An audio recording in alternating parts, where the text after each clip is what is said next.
Business leaders around the world are increasingly recognizing that corporate culture is the secret ingredient to company success. Take, for example, Starbucks. Howard Behar, former president of Starbucks International, wrote a book explaining Starbucks success. The title of the book says, "It's not the coffee." As Behar explains, the real secret to Starbucks success is its culture.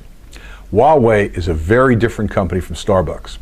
Huawei, which is headquartered in Shenzhen, China, is an information communications technology manufacturer. Yet the founder of Huawei, Ren Zhengfei, says that corporate culture is the nuclear bomb of Huawei. What does that mean? The nuclear bomb is the ultimate weapon. When Ren Zhengfei says that corporate culture is the nuclear bomb of Huawei, he means that corporate culture is Huawei's ultimate competitive weapon. In addition to these recognitions by founders and CEOs of leading companies, my own research has demonstrated that corporate culture has a statistically significant impact upon a business's financial performance. Our published empirical research shows that culture can impact as much as 46% of EBIT, where EBIT stands for earnings before interest and taxes. We've also conducted similar empirical research in Europe that supports this finding. In addition, some research relevant to culture management has been conducted in Poland. Specifically, a joint research study was conducted by the Polish Agency for Enterprise Development, Apex, a management consulting firm headquartered in Warsaw, which is our affiliate, and my firm in the United States. About 700 CEOs of Polish companies participated in this research. This research included measures of culture management in these Polish companies.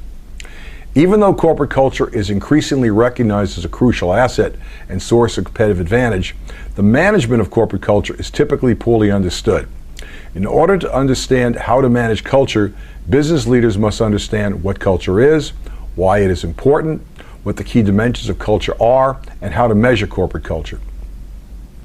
It's also important to understand that companies can have either cultures which are positive, which are an asset, or cultures which are negative, which are a liability. There are many examples of companies with positive cultures that are a true asset, including Johnson & Johnson, General Electric, and Ritz-Carlton hotels. There are also examples of companies with negative cultures, which is a liability, including, for example, Reuters. Reuters was once a global leader in providing financial information.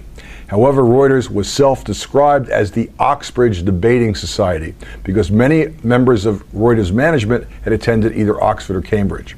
The implication was that management debated rather than make decisions. Today, Reuters is no longer the leading provider of financial information. It's now owned by Thomson, a Canadian publishing company. It's also important to note that a company can have a culture that's generally positive, but which has something in it that causes a problem. The key lesson here is that corporate culture can be an asset or a liability depending on the way in which it's managed.